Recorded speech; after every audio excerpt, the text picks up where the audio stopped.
بسم اللہ الرحمن الرحیم. ناظرین السلام علیکم. میں ہوں آپ کا میزبان صابر شاکر. آج ہے 12 نومبر اور تازہ ترین خبریں، اطلاعات اور تبصرے پاکستان کے حالات و واقعات اور سیاسی صورتحال کا لیتے ہیں جائزہ.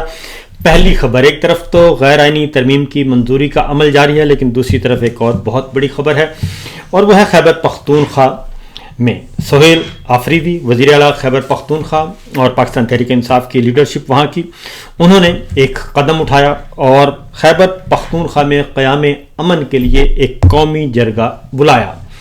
اور اس قومی جرگے نے خاص طور پہ پاکستان کی اسٹیبلشمنٹ اور ملٹری اسٹیبلشمنٹ کو اور army chief general Asim Munir صاحب کو اور D G I S P R کو ایک بہت ہی مختلف قسم کا پیغام دیا ہے، کیونکہ وزیر اعلیٰ خیبر پختونخوا سہیل آفریدی کا راستہ روکنے کے لیے بہت کوشش کی گئی. پشاور میں D G I S P R نے بہت نامناسب گفتگو بھی کی، لیکن وہ وزیر اعلیٰ خیبر پختونخوا بن گئے اور اس کے بعد پھر ان کو جان سے مارنے کی دھمکیاں بھی موصول ہوئیں اور پھر الرٹ بھی جاری ہوئے کہ ان کو گولی لگ سکتی ہے، لیکن پھر وہ پشاور کی سڑکوں میں نکلے اور عوام میں گھل مل گئے.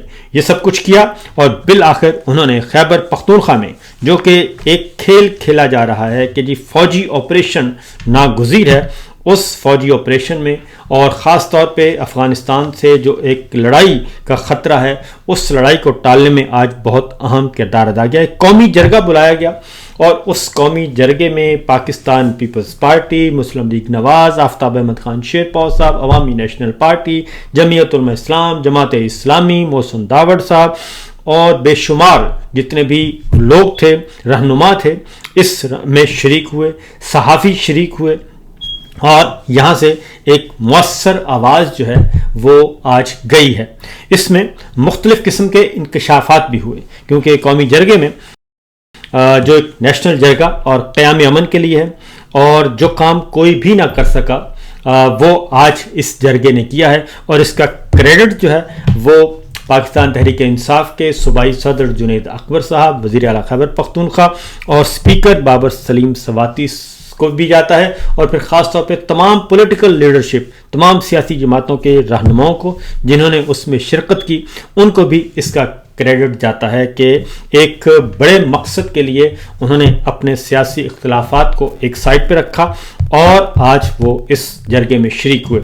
تو اب مشترکہ اعلامیہ آنا ہے، لیکن جو وہاں پہ تقاریر ہوئیں اور وہاں پہ جو تجاویز ہوئیں، سب نے متفقہ طور پر خیبر پختونخوا میں فوجی آپریشن کی مخالفت کی ہے اور کوئی بھی ایسا فیصلہ قبول کرنے سے انکار کر دیا ہے جو کہ خیبر پختونخوا کی لیڈرشپ سے بالا کیا جائے گا. اور یہی موقف تھا پاکستان تحریک انصاف کا اور یہی موقف تھا عمران خان صاحب کا.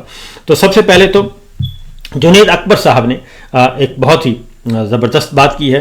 پہلے میں وہ آپ کو سنواتا ہوں تاکہ آپ کو اندازہ ہو سکے کہ وہاں پہ کس قدر. اور پھر ایک اور بات بتا دوں کہ جیسے ہی جتنی بھی سیاسی جماعتوں کے قائدین وہاں پہ تشریف لائے، ان کو گارڈ آف آنر دیا گیا اور ان کو بہت زیادہ رسپیکٹ دی گئی اور اسٹیٹ سیکرٹری کے فرائض مسلم لیگ نواز کو دیے گئے. تو یہ تھا آج وہاں کی صورتحال، اور اگر یہ معاملہ خیبر پختونخوا میں ہو سکتا ہے تو پھر قومی سیاست میں کیوں نہیں ہو سکتا. تو دیکھیے کیا ہے. سب سے پہلے تو جنید اکبر صاحب نے یہ کہا، جنید اکبر صاحب نے ایک بات کی، ذرا سنیے. یہ ہے کہ پولیٹیکل پارٹیوں کا جو کیپی میں ہو رہا ہے، جو ملک میں ہو رہا ہے، ہمارا کوئی رول نہیں ہے. یہ ریاست کا فیصلہ تھا افغانستان جنگ میں جانے کا. 1976 میرا ڈیٹ آف برتھ ہے اور وہاں اسی سے جب سے ہم پیدا ہوئے 50 سال سے مسلسل یہ دھماکے دیکھتے رہتے ہیں. اس ٹائم ریاست کا فیصلہ تھا کہ افغانستان کی جنگ میں جانا ہے، اور ریاست سے مطلب ایک ادارہ سمجھا جاتا ہے. اس ٹائم کے جرنیلوں نے فیصلہ کیا تھا، کسی پولیٹیکل پارٹی نے نہیں. اور ہمیں یاد ہے کہ باچا خان ولی خان وہ بار بار یہ کہہ رہے تھے کہ افغانستان کی جنگ میں ہم اگر جائیں گے تو اس کا ریئیکشن آئے گا، اور وہی جو ہے ہوا. جب سارے پاکستان میں انڈسٹری لگ رہی تھی تو یہ اس کے بعد ایک اور انکشاف کیا جنید اکبر صاحب نے. انہوں نے کہا کہ یہ جتنے بھی لوگ تھے ان کو لا کے بسایا گیا، اور یہ جو طالبان کو واپس لانے کا جو فیصلہ تھا وہ آرمی چیف جنرل باجوہ اس وقت تھے اور اس وقت کے ڈی جی آئی ایس آئی ان کا تھا، اور کسی اور کا یہ فیصلہ نہیں تھا. تو جنید اکبر صاحب نے یہ ساری کی ساری بریفنگ جو ہے وہ بیان کر دی. ذرا سنیے کیا کہتے ہیں. جب سارے پاکستان میں انڈسٹری لگ رہی تھی تو بدقسمتی یہ ہے کہ KPK میں ہم جہادی ورزی کر رہے تھے اور یہ ریاستی پالیسی تھی, کسی پولیٹیکل پارٹی کا نہیں تھا. پھر جب دوبارہ یہاں پر طالبان کو دوبارہ بسانے کی جو خواہش تھی یا کوشش تھی, یہ بھی پولیٹیکل پارٹی کا نہیں تھا. میں اس میں کافی لوگ تھے. جب ہمیں ان کیمرہ بریفنگ دیا جاتا تھا تو اس میں اس ٹائم کا آرمی چیف اور ڈی جی آئی سائی آتا تھا اور وہ ہمیں بتاتا تھا کہ افغانستان یہ ہمارے لوگ ہیں, یہ بٹکے ہوئے لوگ ہیں, ہم اس کو واپس لائیں گے, کیونکہ افغانستان کی حکومت کی کیپیسٹی نہیں ہے اور نہ اس کا ول ہے کہ ان کے خلاف ایکشن لیا لے.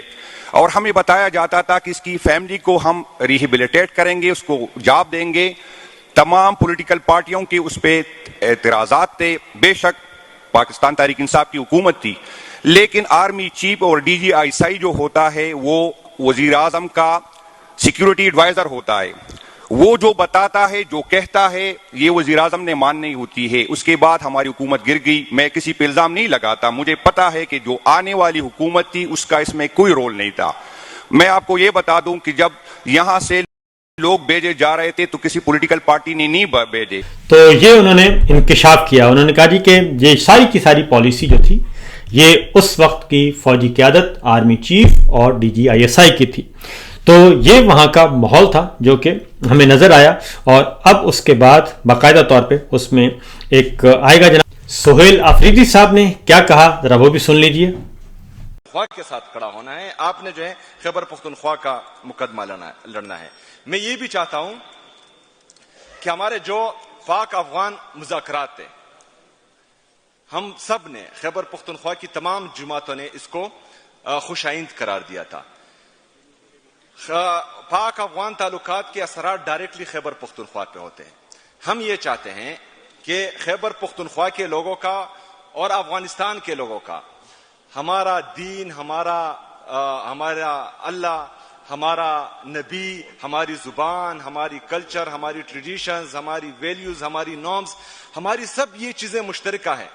اگر فرض کریں آپ خیبر پختونخوا کے سٹیک ہولڈرز کو اعتماد میں لے کر ان مذاکرات میں جو ہیں ان کو استعمال کریں تو یہ مثبت نتائج دیں گے, غلط نتائج نہیں دیں گے. اگر ہم یہ بات کرتے ہیں تو اس کا مطلب یہ نہیں کہ ہم کسی کی سائڈ لے رہے ہیں. ہم پاکستانی ہیں, ہم چاہتے ہیں کہ پاکستان میں امن ہو, ہم چاہتے ہیں کہ پاکستان کے جو ہمسائے ملک ہیں ابھی تک جن کے محترم جناب وزیر اعلیٰ صاحب جن کے ساتھ ہمارے اچھے تعلقات ہیں تو ان کو بگاڑا نہ جائے. تو اس میں جو ہے اگر فرض کریں کسی چیز کا حل جنگ. تو جناب یہ تھے سہیل آفریدی صاحب. تو اس طریقے سے آج یہ قومی جرگہ ہوا اور آفتاب احمد خان شیرپا صاحب, سراج الحق صاحب اس میں نظر آئے, گورنر خیبر پختونخوا اس میں موجود تھے, سابق وزیر اعلیٰ محمود خان موجود تھے, محسن داوڑ موجود تھے. تو یہ ایک بہت ہی اچھی شروعات ہیں جو کہ مسلم لیگ نواز کے بھی موجود تھے جی, شاہ جہان صاحب. تو یہ ایک اچھی شروعات ہیں. تو دیکھیے اس کا مشترکہ اعلامیہ کیا آتا ہے اور اس سے یقیناً ملٹری اسٹیبلشمنٹ کو اور موجودہ فوجی قیادت کو دھچکا لگے گا, کیونکہ وہ ہر صورت میں یہاں پہ ایک فوجی آپریشن کا ماحول بنانا چاہ رہے تھے. اب آگے بڑھتے ہیں اگلی خبر کی طرف, اور وہ اگلی خبر ہے جناب آج قومی اسمبلی میں غیر آئینی ترمیم کی منظوری ہوئی. لیکن اس سے پہلے اس غیر آئینی ترمیم میں مزید سکم نکل آئے اور پتہ چلا کہ جو سینٹ سے ترمیم منظور ہوئی ہے اس میں بہت ساری چیزیں رہ گئی ہیں اور کافی حد تک خطرناک رہ گئی ہیں. اس کے ساتھ ساتھ ایک اور کام ہوا اور وہ یہ تھا کہ نواز شریف صاحب ووٹ دینے آئے اور اس غیر آئینی ترمیم کے لیے ووٹ کو عزت دو سے انہوں نے سفر شروع کیا تھا اور انقلابی وزیر اعظم بنے تھے, انقلابی لیڈر بنے تھے, قائد عوام بن گئے تھے. اور اس میں ذوالفقار علی بھٹو صاحب تھے, انہوں نے یہ 73 کا آئین بنایا تھا.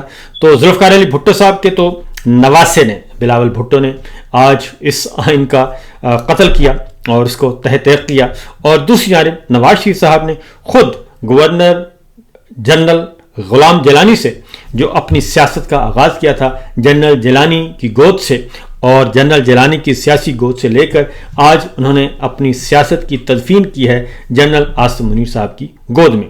اور اس طریقے سے وہ باقاعدہ طور پر آئے اور انہوں نے اس غیر آئینی ترمیم کو ووٹ دیا اور لیکن تقریر کرنے کی ہمت ان میں نہیں تھی، اور ان کے آنے پہ ایوان میں ہنگامہ ہوا اور وہاں پہ اپوزیشن نے چور چور کے نعرے بھی لگائے، اور دوسری جانب اپوزیشن نے پاکستان تحریک انصاف اور متحدہ اپوزیشن نے ایوان کی بائیکاٹ کیا کارروائی کا، اور مسودے جو تھے ترمیم مسودے وہ پھاڑ دیے گئے، اچھالے گئے، اور اسپیکر کے ڈیسک کا گھیراؤ کیا اور نعرے بازی کی مکمل طور پر، اور کسی نے بھی اس ترمیم کے حق میں نہ مخالفت میں کوئی ووٹ نہیں دیا، بائیکاٹ کیا سارے اس غیر آئینی پروسیس کا۔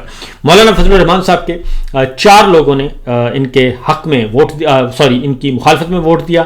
اس طریقے سے 200 تقریباً 24 چاہیے تھے اور 231 ووٹ جو ہیں وہ ڈالے گئے اس غیر آئینی ترمیم کے لیے۔ ان میں سے موسٹلی جو تھے وہ جعلی فارم 47 کے MNAs تھے جعلی طور پر۔ تو اس لیے یہ بتانا ضروری ہے کہ یہ ساری کی ساری جو پارلیمان ہے یہ غیر آئینی بھی ہے اور الیکشن چور بھی ہے، اور مینڈیٹ چوری کے نتیجے میں یہ معرض وجود میں آئی ہے، کیونکہ یہ بار بار بتانا ضروری ہے۔ کل کو یہ معاملہ کھلے گا اور یہ غیر آئینی ترامیم واپس ہوں گی، خواہ وہ 26ویں ہے یا 27ویں ہے، اور چونکہ اب تو چیزیں بہت ساری ریکارڈ پہ آ رہی ہیں کہ کس طریقے سے مخصوص نشستوں کا بھی فیصلہ لیا گیا گن پوائنٹ پہ اور ججز کو دھمکایا گیا، وہ ساری چیزیں بھی ریکارڈ پر آ گئی ہیں۔ یحییٰ آفریدی صاحب کو آج پھر لالی پاپ دے دیا گیا، کیونکہ ان کا ضمیر جگانے کے لیے پاکستان بھر کے قانون دان خطوط لکھ رہے تھے، اور سابق جو جج صاحبان ہیں ریٹائرڈ ججز